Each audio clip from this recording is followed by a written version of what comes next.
Hi, this is Andy Amrine, and welcome to BPTV. This is our Around Town series, and today we are at the Schoolhouse Arts and History Center, the home of the Bethel Park Historical Society. Very excited about our show today. We're going to be looking at the progress that has been made so far on turning this building into what it is and what the historical side is doing and bringing it back to its original state. We're going to meet here today with Bill Habeather, who is a member of the Bethel Park Historical Society, and he's going to take us on this tour of where the school's been, its past, and where it's going in the future.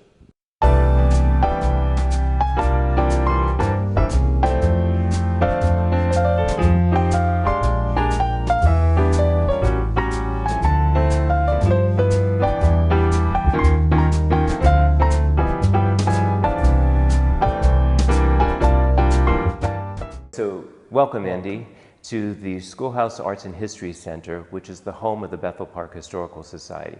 We have actually just rebranded our name. It used to be the Schoolhouse Arts Center, and we wanted to include the history in that, because when we're applying for grant monies from various organizations, if you have an arts background and a history background, it just opens up more funding for our purposes, for our $1 million capital campaign. I like the name. Okay, good. Tell us where we are today compared to where we were a couple of years ago even.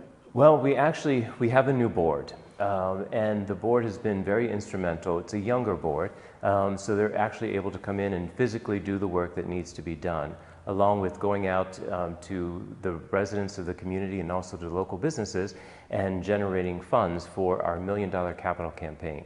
Back in October of 2016, we were fortunate in that State Representative John Marr gave us a check for $140,000, and that was our kickoff. And the nice thing about that, it was actually Bethel Park residents' taxes coming back to the community. So with that monies, we are now in the process of doing a new HVAC system for the first floor of the building, and also replacing all 107 windows. But that $140,000 is just a fraction of the $1 million. So we actually challenged the graduating classes of Bethel Park High School to sponsor a window for $500.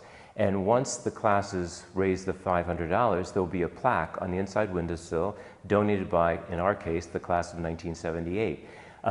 Also, local residents are honoring their families with purchases of windows. We had two daughters. Their father was assistant superintendent of Bethel Park Schools, and they came one night and they remembered their dad was in the principal's office, and they said, we would like to purchase a plaque in memory of our dad. In conjunction with that, we are also doing naming rights to many of the classrooms. We're actually seated in the William F. Murdoch classroom. It was purchased by the family of the Murdochs. They own South Park Shops, and they very generously wrote us a check to recreate a classroom. So if you look around, you actually see we've got an old teacher's desk that was in storage here. Unfortunately, it had been whitewashed with many coats of paint. And a former alumnus of Bethel Park, Doug Grates, who owns a furniture restoration shop out in Bentleyville, he said, hey, I'd love to restore the desk for you. So he very lovingly brought this golden oak desk back to life. He's also going to renovate a lot of the students' desks that we have that were somehow over the years painted orange, painted black, can't imagine why. But you know, the community has really turned out en masse for support of this building. Whether they're writing a check to purchase a window, to have a classroom named in honor of their family, or to donate services or items. One of the things that we're doing is we're creating a miners museum in one of the classrooms, because as you know, Coverdale and the Molineux mines were instrumental in the development of Bethel and Bethel Park. So we want to honor those miners and their families. So we've gotten things from a large lump of coal donated by Tony Santafonte, who's a strip mining engineer in West Virginia but grew up in Coverdale. Pickaxes, we even have a script which was from the company store with the C in the middle, which stood for Coverdale. If it had an M, it would have been for Molineux. So we're hoping that somebody has one of those tokens that can donate to the museum. So we're also reaching out to the residents to say, hey, if you have treasured items that your children, your grandchildren don't want, you would like to have a place to store those to honor your parents, your grandparents, we'll be more than happy to take your donations of items. In addition to the Classroom Museum, to the Miners Museum, we also have a military museum, again to honor the residents of military services. So we've gotten several Army, Navy uniforms, implements from World War I, for the Korean War. I actually spoke with the curator of the Soldiers and Sailors Memorial down in Oakland, and they have a vast collection. And he said, you know what, we've got too much stuff. We actually need to get rid of some of it, but we'd like it to go to another museum. You guys are a perfect fit. So they're calling through their collection to donate back Bethel Park Residence's military items, which will add to our collection. In addition, we're just, day by day going through each classroom, trying to renovate. We still are offering rental space to local artists, because at the end of the day, we want to have a self-sustaining building, one which will be a cultural center for the community, where people can use it as a venue to have, say, maybe a 40th year high school reunion, or to have a wedding, or for the garden club to meet. The beautiful fire department across the street doesn't really have a community center anymore, and sometimes our community center space is booked. So if we were to be able to rent out rooms to the community, that would be a wonderful thing. We also want to work with our artists to have maybe like a monthly reception where they can showcase their work, have a wine and cheese, and bring the community back in. I hosted 85 fourth graders and their siblings last week for a tour of the building. We had George Gula from the Trolley Museum come out and talk about the trolley that we're fortunate enough to have on our premises. And then we were able to open up the trolley, have the kids board the train, and afterwards we walked them across the street and the fire department gave them a tour of their new facility. Last night we hosted 7 and 8-year-olds from the Boy Scouts Pack number 8. The kids and their dads came in and they're just amazed when they take a tour of the building. Because a lot of people had driven by the building. They don't see any life in the windows. They think that maybe the building's going to be demolished. They don't know what the status is. Well, I'm here to tell you that the Historical Society owns the building. It's not going anywhere. We have a plan for the future. We have a capital plan in place. We're getting donations. Every day it's like Christmas. I'm either getting checks in the mail. We've got a GoFundMe page. We've got a PayPal page. Our website is bphissos.com. We also have a Facebook page, and we just hit our 1,000 like mark, and that's the Bethel Park Historical Society. So on that I try to post daily to engage the community as to what we're doing. We host painting parties for the classrooms. We host days of caring. We've got a lot of the scouts, whether it be the Boy Scouts or the Girl Scouts, coming in the spring to do sort of cleanup on the outside and the inside. And we're very fortunate in that we have the support of the community, both politically and also from the residents. Tim Mowry is our board president. He's also president of the Bethel Council. And so with those types of connections, we're always hoping for deeper pockets, as I said, with regard to John Marr. Well, why now? After all these years, buildings sitting empty, like you said, not a lot happening with this building for 80, 90 years. What sparked the interest, like with yourself and the rest of the community, to really come into play, gear this up? Andy, I honestly attribute it to Facebook.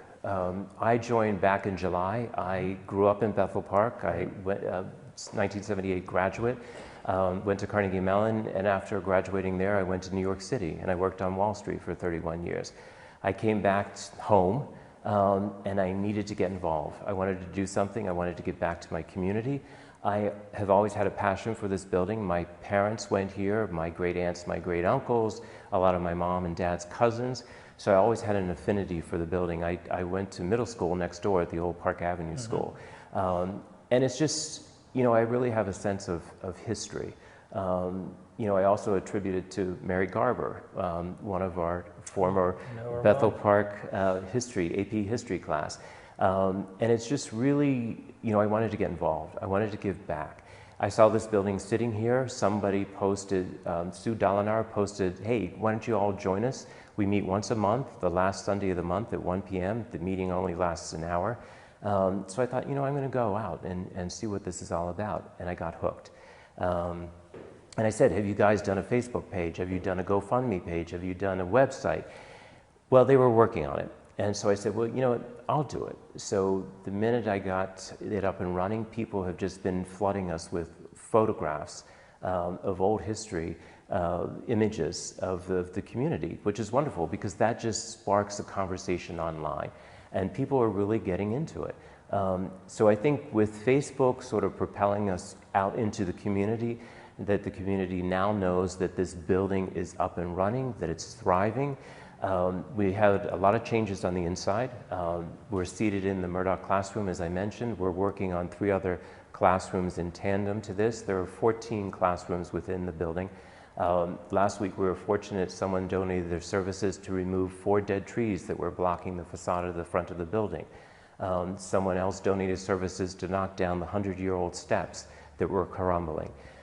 So we have a company within the community that's going to re-pour those steps as soon as the weather breaks. So I think with the building being on a major thoroughfare, being South Park Road, and people see that there's actually life in the building and changes being made outside.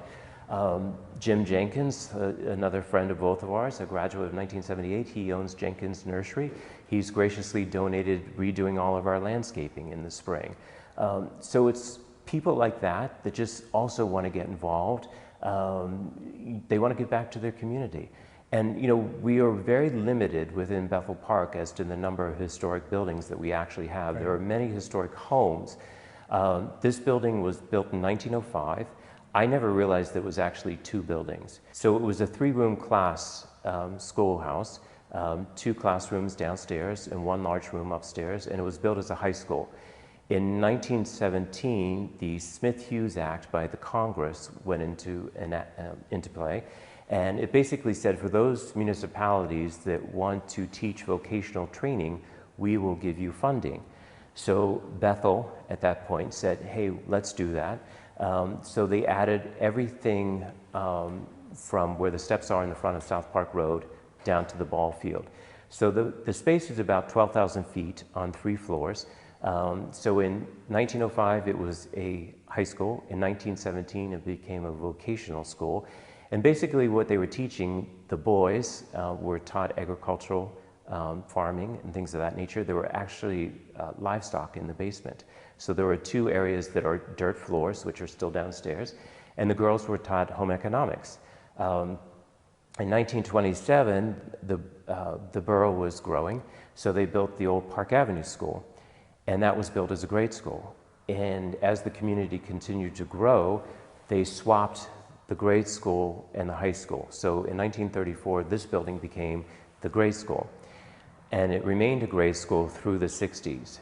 By then, the community had grown. There were other elementary schools and junior highs, and this building became redundant. So it sort of languished, and unfortunately there was a hole in the roof. It had some water damage. So some concerned citizens said, hey, we need to band together and get this building up and running, otherwise it's going to be torn down and we're going to lose it. So Don Anderson, a former Bethel Park teacher, was instrumental in petitioning the residents to save the building. They were able to replace the roof, and then it was sort of rented out for Stage 62, other local theater groups, for the local artists. They had the Schoolhouse Arts Center here, and it was in 1990 that the building was actually designated an historic landmark by the Pittsburgh History and Landmarks Foundation. But unfortunately, the board never bought the plaque. So we're working in conjunction with the Pittsburgh History and Landmarks Foundation to purchase the plaque. There will be an unveiling ceremony in late spring, early summer, once we have a little bit more of the renovations completed and the new windows installed. And so we're looking to have a big ceremony, which interestingly enough will dovetail with the centennial of the 1917 edition. In 1996, the school district decided they no longer wanted to support this building. So it was sold for the large sum of $1 to the Bethel Park Historical Society. So that's when we took control of the building.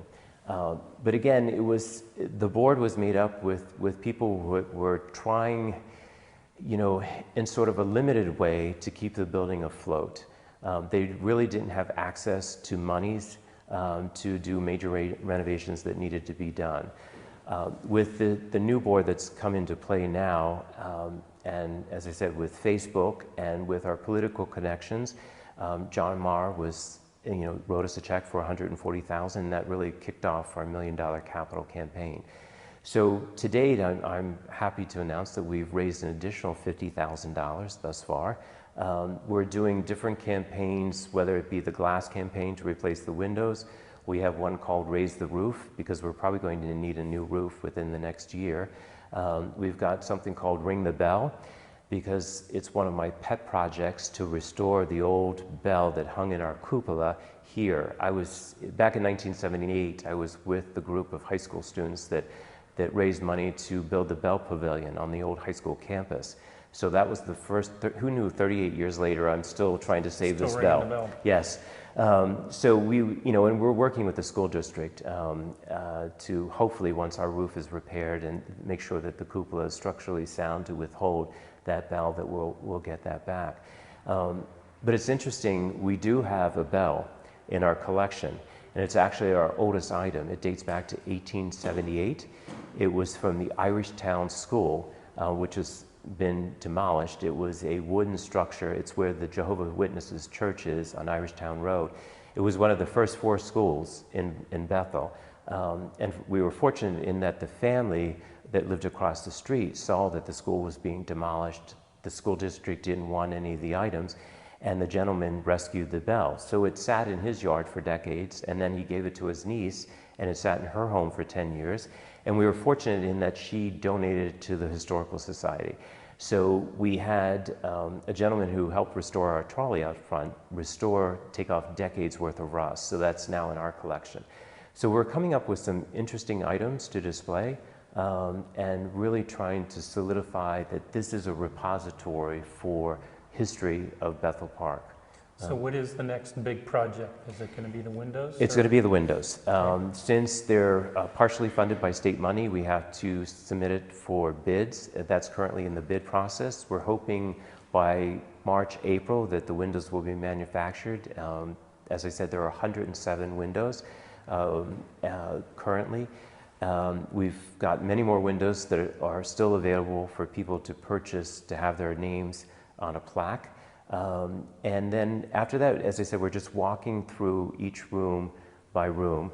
The goal is to still be able to rent it out spaces to local artists, to have this as a venue for community affairs, and just, to really have the kids come in for field trips, the Girl Scouts, the Boy Scouts, and just open it up to the public as, an old building in... Keep the interest alive. Exactly. So how many members do you have in the Historical Society? We currently have 45, and we're growing daily. I just got another... And a year ago, how many was it? I'm not sure. I just came on board in July, but I want to say maybe... 6, 7. Yeah. So it's... And there's room for a lot more There's members. room for a lot more. We welcome new members. It's $20 for an individual member or $40 for a family member. And interestingly enough, we also joined the Heinz History Center, and they run a program called HCAP. And basically, if you're a member of the Bethel Park Historical Society and you get your membership card, you can have access to the Heinz museums for free, which is sort of another incentive for people to join, which is a good thing. So we meet, as I said, once a month, the last Sunday at 1 o'clock. Here at this building? Here at the building. Okay. We welcome new members, people to come in. If you send us an email at historicalsocietybp@gmail.com, if you would like to have a tour of the building, we'd be more than happy to accommodate people. Oh, I want a tour right now. Okay, good. Why don't you take us around and show I'd us love the to. place?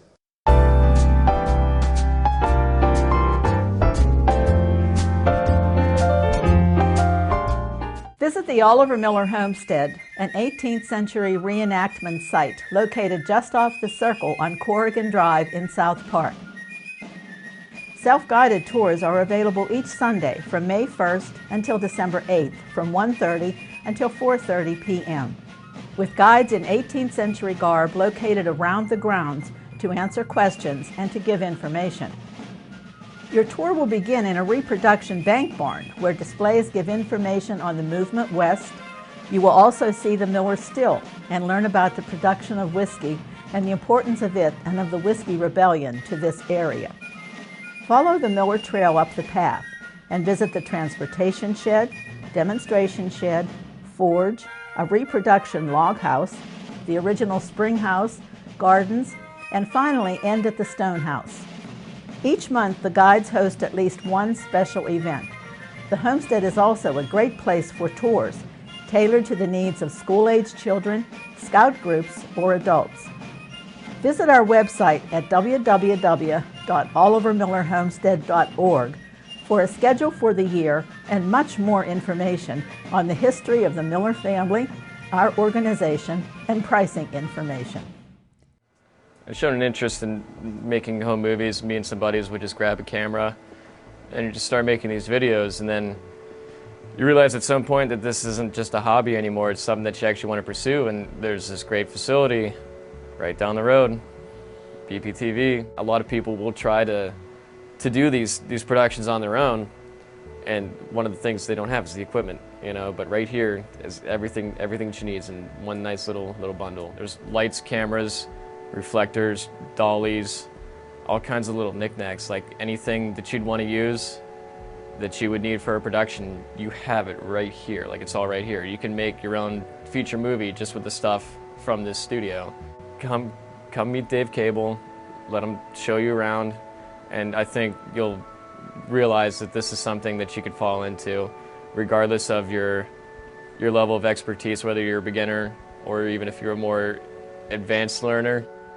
There's something here for everyone, and I feel that you just need to come through and just be a part of the experience and just watch and learn, and you know, let Dave be your guide.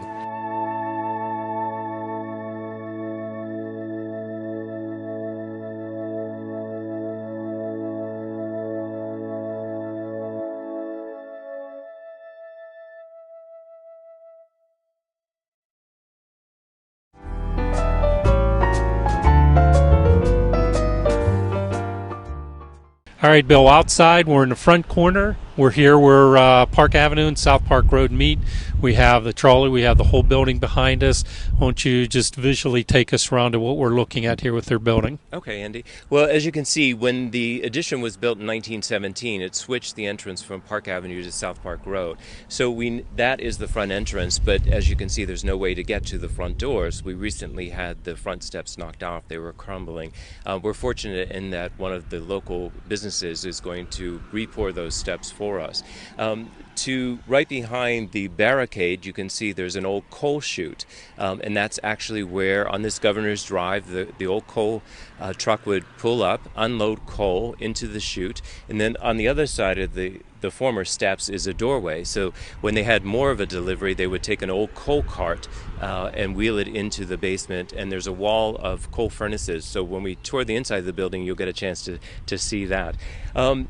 In looking at the outside of the building, you get more of a perspective that there are actually 107 windows that need to be replaced. So we're very thankful that the community is rallying around our campaign to replace each of those windows. And as I stated earlier, once $500 is reached for a purchase of a window, a plaque will be stated, donated by, as in your case, the Andy Amarine family. And we thank you for that donation, Andy. Also, above the doorway, you can see there's sort of a concrete area. That was the sign that used to say Bethel Vocational School. And I think when the building was sold from the school district to the Historical Society, that sign was chiseled off. We're working with another company in Bethel Park to restore that sign, because we'd like to, our goal is really to maintain the integrity of both the 1905 building and the 1917 building. We're also fortunate in that we are in the process of re-landscaping. We had 4 rather large dead trees that were in the front of the building that blocked the view of the facade. They were also in the cable lines of the telephone poles, so those were removed. And as we move forward in the spring, all the landscaping will be redone. As you can see, one of our main attractions here is the old trolley. Bill, we are in the trolley outside the Schoolhouse Arts and History Center. What is the significance? Why is this trolley here? Well, actually, Andy, this is owned by the municipality, and we're fortunate in that they needed a place to park the trolley, so they laid tracks and they put it on our property. And it's really significant because it helped expand the growth of Bethel Park in the community. It really brought people out to the suburbs, so the trolley played an instrumental part in the development of our community. This trolley, I believe, is from the 40s. We're fortunate that it resides on the property and that we have access to it. So when we have the Boy Scouts and the Girl Scouts come out, they're able to board the train. And as I said, I had 85 kids on here the other day, and they were so excited not to have to pay and to get a chance to see what an old streetcar looked like in person. The Heinz History Center also has a trolley. So we feel like we're on par with that museum since we have our own trolley outside.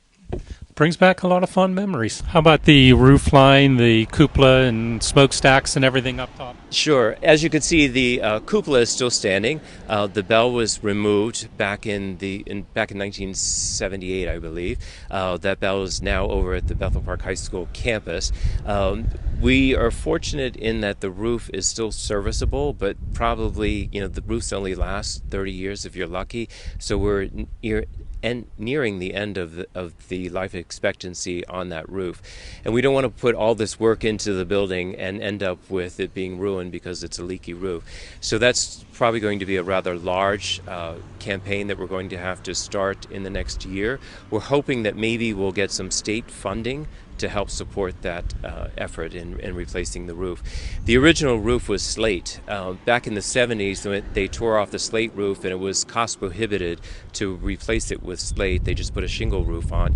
And again, it's even that much more expensive today. So unfortunately, we won't be putting a slate roof on, but they now make products that look like slate.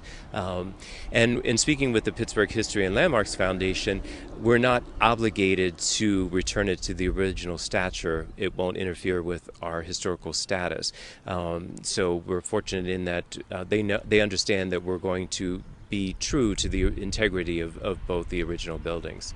All right, Bill, this brick wall, but there's more to this than just a brick wall we're staring at. Absolutely, Andy. As you can see, we're actually standing on a sidewalk that leads right up to a brick wall. And having grown up in Bethel Park, I never realized that this building was actually two buildings. So we're actually standing on the original entrance to the 1905 building. And I'm not sure if the camera can capture it, but you can just see the peak of what was an old porch. So this brick wall actually was the front entranceway to the 1905 schoolroom. So there were two classrooms, one on either side, and one large room at the top. And that was the original high school for Bethel. Well, how about the difference in the foundations here? Also, again, the original building has a stacked stone foundation, and as we go around to the side, you'll see that it's brick. So you can actually, if you look closely enough, you can discern where the two buildings were put together. So the original building had the basement where the coal furnaces and everything like that were? No, actually it's the 1917 edition that houses the coal furnace. And that company was the Columbus Heating and Ventilating Company, which was actually established in 1874. And the furnaces were patented in 1912, and we go down in the basement, you can actually see the patent mark. And so I called the company, still in business today, and I talked to one of the owners, and I said, you installed this coal furnace back in 1917 on our property, and I need a service call. So he laughed, and he actually said that they have a fairly extensive archive, so he's doing some research to see if he can find some original blueprints or a purchase order for the coal furnace. So we're anxiously awaiting to hear if he finds anything for us. All right, Bill, this is really one of the side entrances. We're looking at the other front entrance. Correct. What are the differences in your entries? It really comes down to ease of access, Andy. Because this side entrance is next to a parking lot, it's just easier for our tenants and for people that are coming to visit the building to use this entrance. On special occasions, we'll open the front doors and use that entrance. On the inside, we actually have about a 1918 photograph of the building, and there's an old Model A parked in front of it. And I know some of our residents have a Model A. So once the new landscaping is in, the new front steps are poured, I'd like to borrow that Model A and sort of recreate that photograph. So when you redo the stairways, the front, it's going to be a total functional entryway that you're restoring it to. Correct. Okay. Correct. So this will just be access. Correct. Okay. Bill, we're in a very busy room. There's Sure. a lot going on. There's a lot behind us, in front of us. Tell us where we're standing. Actually, Andy, we're in what we call the library of the building. We are fortunate in that this Bethel Park started its first library in this building, and it was one of the people who started it was Gertrude Hollinshead. So her grandchildren are actually donating monies to have this library named in her honor. This room, about 2 months ago, if you were to come and visit us, it would basically be empty. We're fortunate in that this is part of our growing collection of items. We've got several things on display. One of the things I want to point out, we were just outside in front of a brick wall. We've got some wonderful pictures of the classes from 1916, 1917, when all the kids used to be in the front of the building and have their class photograph taken. We've got old gaming Point 'em out machines. This is a pachinko game, which was a Japanese version of pinball that was played vertically as opposed to horizontally. Another gumball machine where you shoot at some ducks. It's like an arcade game. So if people want to give us toys, we'll gladly make a classroom of toys or items from their youth. We're fortunate in that we've got some baseball uniforms. This one in the corner is from the 1950s, and this one over my shoulder is from 1947. And we actually have a photograph of all the boys from the 1947 team. As you can see, I tried to cash this check at the bank, and they said that they wouldn't accept it. It was too large. But this is from State Representative John Marr, our $140,000 ceremonial check. We're fortunate in that, and we have you to thank also as part of the Bethel Park Community Foundation just donated $5,000 toward our window campaign. So that is going to purchase 10 windows. So thank you again for that wonderful donation. In addition, the fire department, even though they're directly across the street, they said, hey, we've got a lot of old uniforms and medallions and fire hats.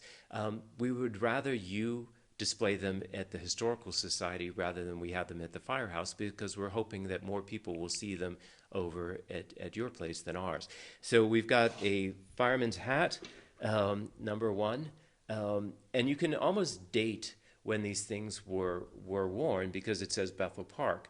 And as you know, we didn't become Bethel Park until the 70s when we had the home rule pass. Here's an earlier medallion that says Bethel Fire Department, so you know that one's older than this plaque that says Bethel Park Volunteer Fire Company. An old fire and police hat. This is an interesting story. These two plaques were at the Park Avenue School, which is now where the community center is. This is from 1949 when they did the gym addition to the building, and this was for a 1974 renovation. And Andy, if you look at these, you think they were brand new. I was just happy that someone donated them. When the building was demolished 27 years ago, they were basically left in a pile of rubble. And so a concerned citizen took them, stored them in his garage for 20 years. He called and said, would you like these plaques back? I said, yes, I would be more than happy to have them. I was just glad that we got the plaques, and I posted them on Facebook, and in less than 12 hours, a gentleman, a resident, called and said, Bill, you can't hang those plaques. They're corroded. I work for a company that can restore these, and it would be my pleasure to restore those for you. So that's wonderful. So we thank John Pennick for that. In addition, we've got some old photographs of various buildings that were in the community, some of the old churches, some of the older schools. This is sort of our pride and joy. This is the 1878 bell from the Irish Town School, which was demolished decades ago, and this is a photograph of the school. But when it was demolished, again, the school district said they didn't want any of the items, so the gentleman from across the street rescued the bell from the rubble pile. It sat in his yard for decades. He gave it to his niece, and she housed it for 10 years, and she gave it to us as a donation. We had it all the rust removed from a gentleman by the name of Tony Geik. He restored our trolley for us, and he did a beautiful job, and he put a clear coat of finish on it. So we'll actually have it for hopefully another 100 years. On this side, Andy, we've got several old uniforms from various sports clubs. We've got, the all-important Bethel Park band jacket. The next one is a Bethat outfit, complete with boots. The megaphone is from 1951 from a cheerleader who recently donated that. A letter sweater with a a Bethat outfit also, and now those are shakers, they're not pom-poms. I don't want you to get confused. And then we also have a rifle team jacket. And the high school student that wore that just retired. He's a lieutenant colonel, Lieutenant Colonel Wright. So thank you for your service. He wanted to donate his jacket back to the community. We just received those shoe stands, which will be another wonderful addition. It's a little bit disorganized right now because we're still renovating a lot of the classrooms. As we finish with classrooms, we'll be able to more adequately display everything that we're getting. I'm also proud of the collection in the corner. The first official yearbook was done in 1931, and we're fortunate in that we have a copy. So I am just 15 yearbooks shy of a complete collection. And fortunately, it's the later years that are still accessible. So we're pretty well versed on the earlier years.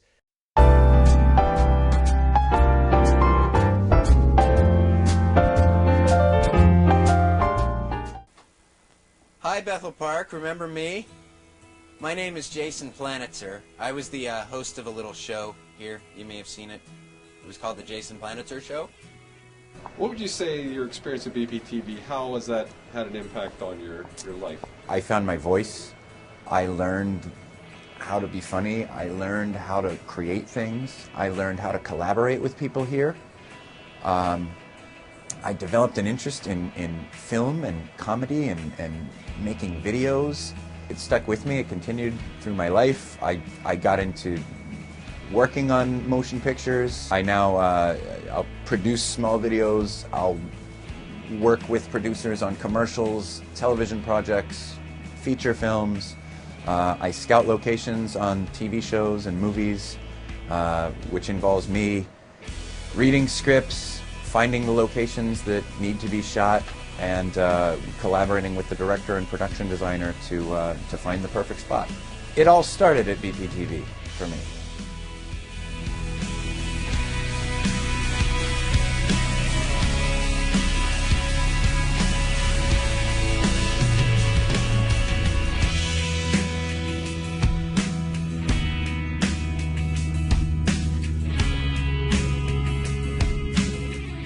Hi, I'm paramedic Jim Corns with Tri-Community South EMS, here to talk to you today about our 2017 annual subscription drive.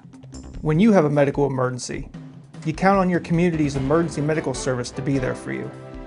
To guarantee service is available, Tri-Community South EMS counts on you for financial support through our yearly subscription drive. Without your support, we cannot provide emergency medical care to our residents. Tri-Community South receives no tax revenue from the 3 communities we serve. Your tax dollars do not fund Tri-Community South, and emergency service is not free. You may like to think you're never going to need EMS, and we hope that you never will.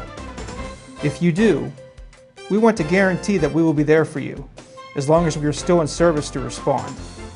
Without your support, you won't have that assurance. You might think, it can't happen here. Yes, it can, and you don't have to look very far to find multiple communities that have lost their EMS service due to lack of financial support. Tri-Community South subscription drive is going on now, and every year less residents have shown support through our subscription drive or donation. If you haven't subscribed, we hope that you will consider it. Please help keep your EMS service by your subscription of $60 per year. Remember, EMS is not free, and most insurance companies do not reimburse 100%. Currently, out of approximately 27,000 households in the 3 communities, only 18% have shown their support by subscribing. Every household will receive a subscription in the mail by the end of January, You can also subscribe online at www.tcsems.org. Please, show your support through a subscription. Thank you in advance, and stay safe.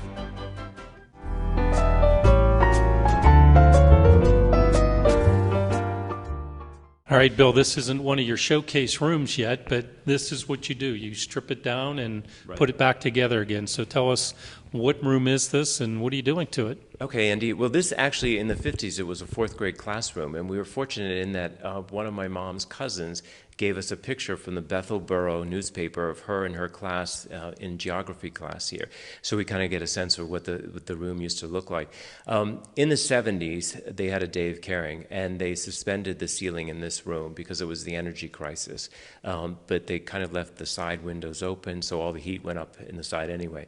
So our group came in here. We tore down a suspended ceiling, and we're in the throes of renovation. We're almost completed. We painted this past Saturday. We had a painting party. We had about 10 people show up, which was wonderful.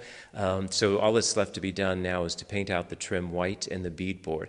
And we're fortunate in that one of our members, Diane Kurtz, loves to refinish old wood doors. So she has been lovingly stripping the layers of paint off of this door. The next project will be to, again in the 50s, the school district thought it was a good idea to cover beautiful hardwood floors with tile. So they put down a plywood sub-base and then they put tile on top. So we removed the tile. Once we finish painting, we'll remove the plywood subfloor. And underneath, I've already seen, are the beautiful hardwood floors that are 100 years old. So once the windows are in, we'll be all set. And this actually we use as our boardroom. And this room's renovation was funded by Mr. Knaus. He graciously donated a considerable amount of money to underwrite this room, so this will be named after him once we're finished. Bill, what is this here that we're looking at? Andy, actually, part of this project has been an archaeological dig. As we're removing sort of capital renovations that were done in prior decades, we're finding wonderful things. Behind all the chalkboards, they were covered over with pegboards. This one happened to be painted over with layers and layers of paint, so we're in the current stages of stripping the paint off to restore it back to being a chalkboard. So as I mentioned earlier, our goal is to return the rooms to their original state. So unearthing things like this, it's a wonderful find. We actually lost the girls' bathroom. The architect was having difficulty trying to figure out how do we accommodate a ladies' room in the future. The boys' bathroom is down in the basement, and we have one bathroom on this floor, which will become our handicap facilities. So he thought he would have to take a classroom and carve it up to make it into a ladies' room. I thought in one of the areas, I couldn't understand why there was a wall boarded over. I thought it would be a far greater pass-through. So I knocked on one side, and I realized it was hollow. I knocked on the other side, and it was solid. So maybe I took a sledgehammer one night when I was here by myself and put a hole in the unsolid wall and stuck my camera down there and realized it was a stairwell. And it's the stairwell to the bathroom, which was boarded over 40 years ago when they came in and sort of boarded over the unsecure areas of the building. So that solved a huge problem from the architect's standpoint as to where to put the ladies' room. We'll just put it back where the girls' room was. Andy, I wanted to show you a couple of items that we've been collecting for our Miners Museum and also just Bethel Park history. This actually, look at the wonderful graphics. This is a weekly football program from the 1960s. So we've got 5 or 6 of those currently in our collection. We talked earlier about the significance of the Coverdale mining community and also the Mulliner, and we were fortunate in that someone gave us a script from the Coverdale mine. And I know it's from Coverdale because it has a C in the center. If it were from Mulliner, it would have an M. Several months ago, I had another former Bethel Park graduate, Rich Paul, come in and say, "Hey, Bill, do you have any excess scraps of wood that I could have that has historic significance to the building?" So I gave him a piece of beadboard. 2 weeks later, he came back and he made these pens for us. So this is a new pen that's 100 years old. The wood is from the schoolhouse. So we actually, we're fortunate in that we have 3 of these. So when we have a silent auction in the spring as a fundraiser, these are one of the items that are going to go up for sale. So we've got a lot of wonderful items. We've got some miners' lunch pails and lunch boxes, some fire safety lanterns, some old milk bottles that would have been delivered for the school to have kids have their lunch. Colonial Bottling Company, which was over on South Park Road. We've got some bottles from them. And there's also, Andy, this is near and dear to you and I because that's our Bethel Park High School campus, a brick from the smokestack. Yep. And then in addition, we've got another part of our military collection. Some former residents have donated their military uniforms, starting with World War II through the Korean War. There have been several other people that have expressed interest in some of the later conflicts of donating their military items. So we welcome those contributions.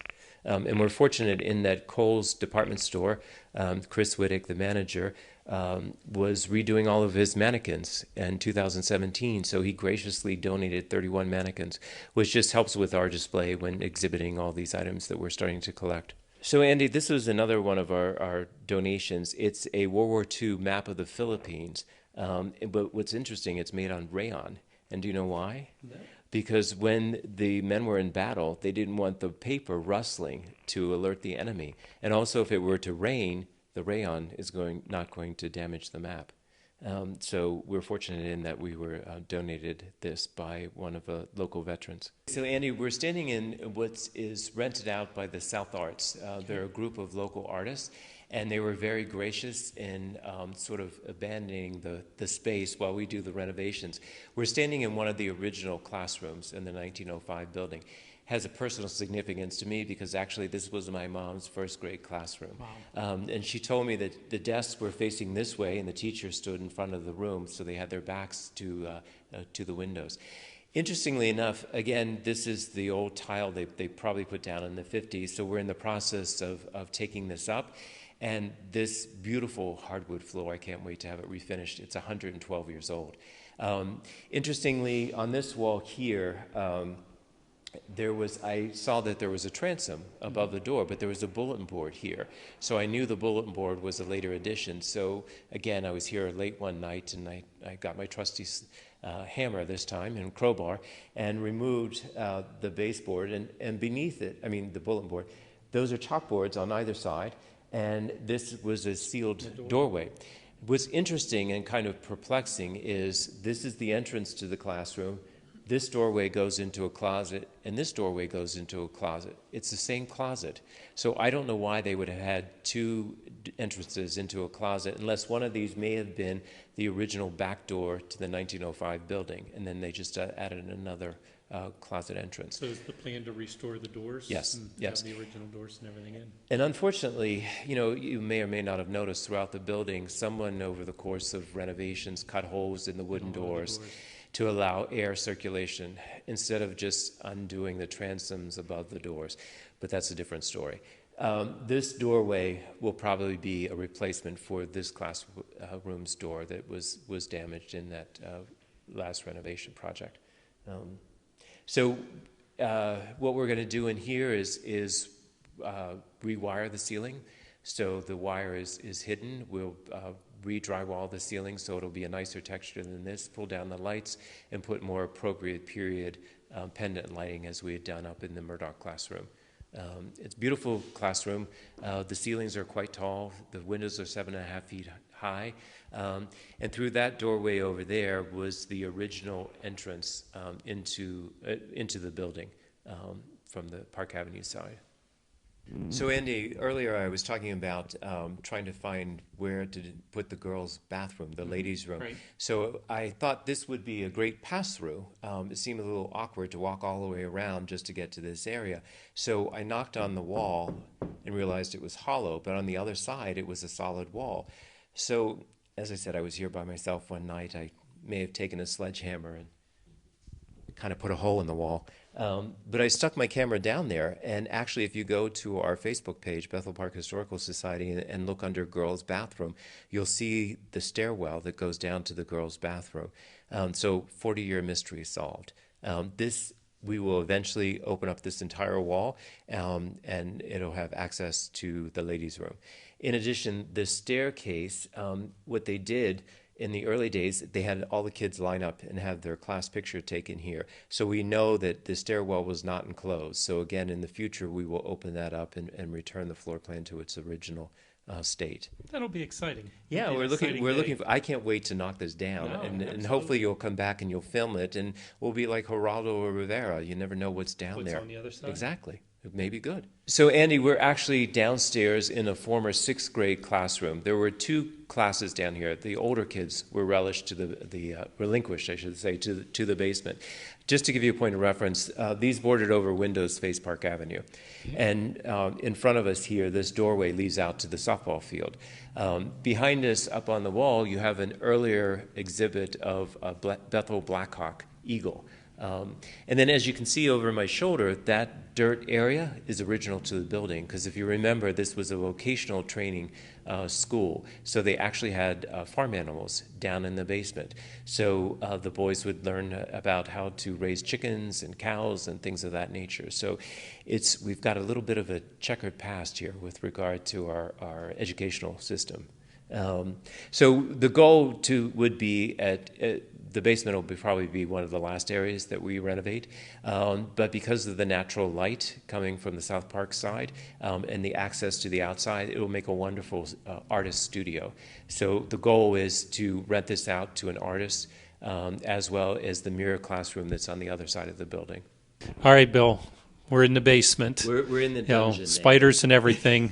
Tell me what we're looking at. All right. Well, as I spoke to you when we were outside about the coal chute on either side of the stairs, as you can see, we actually still have a pile of coal in the corner here. But we're standing in front of the coal furnace, which we're in the 1917 edition.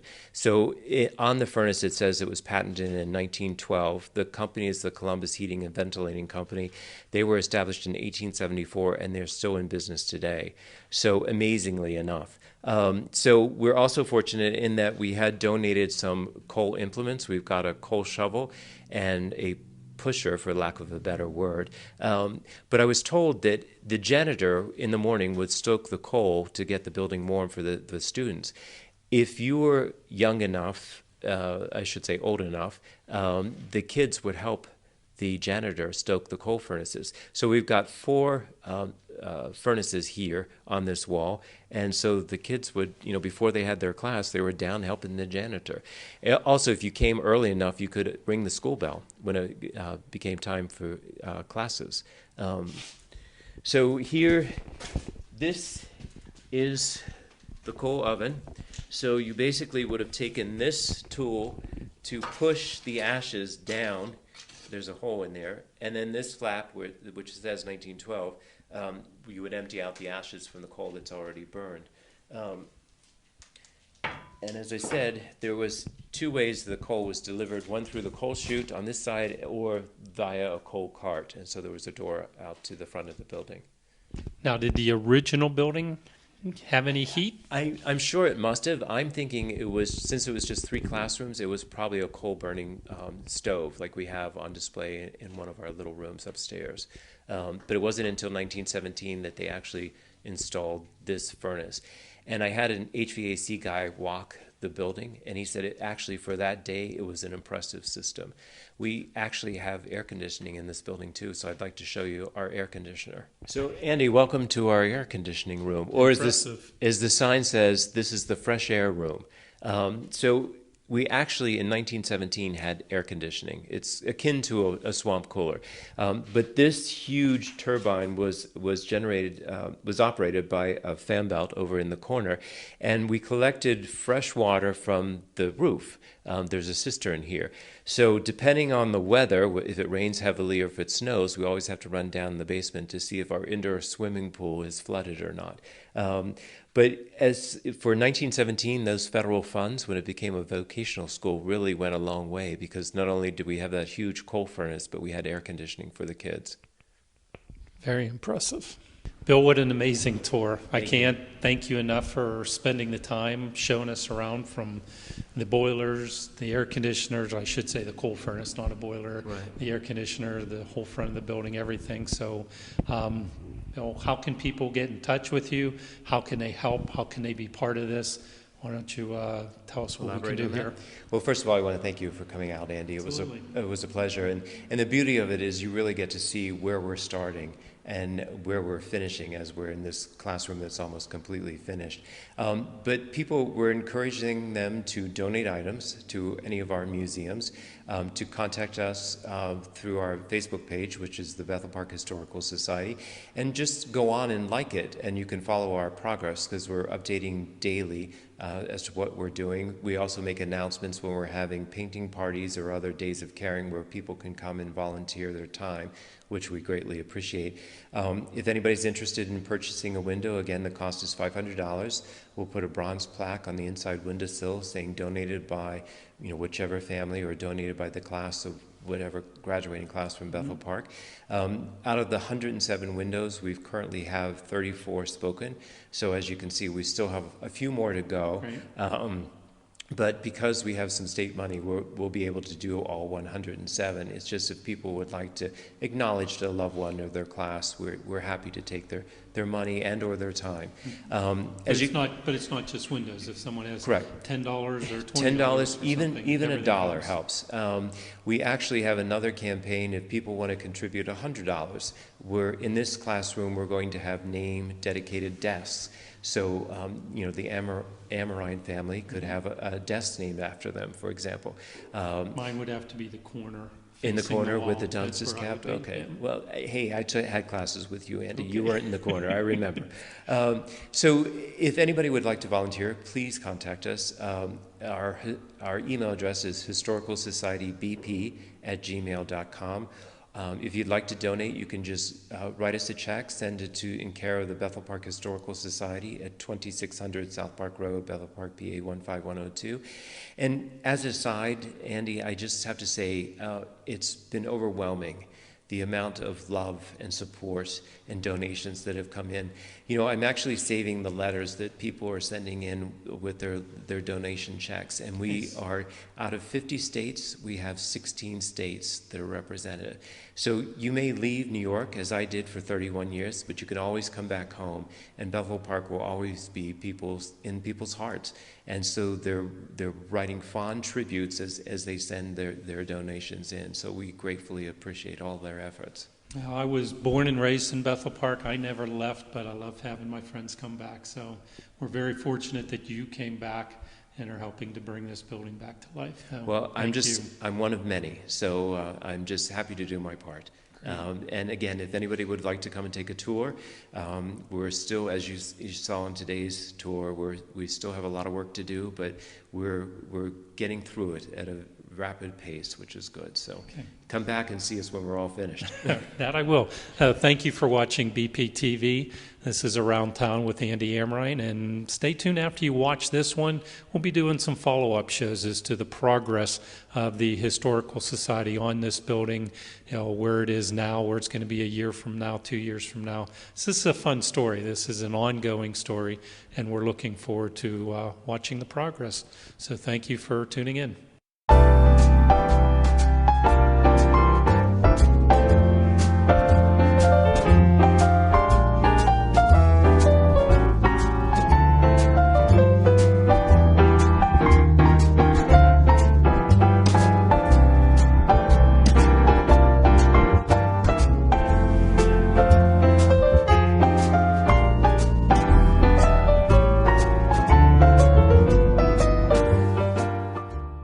What do you do for the public access TV station, BPTV?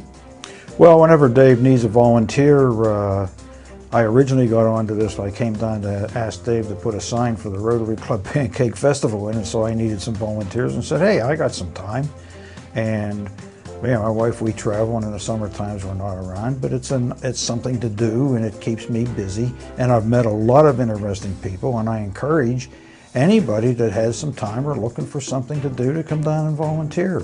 I mean, learn how to run a camera, help out in the studio, whatever Dave needs, and I find it enjoyable. And it isn't something that you're volunteering where they expect you to come every Thursday at 2 o'clock in the afternoon.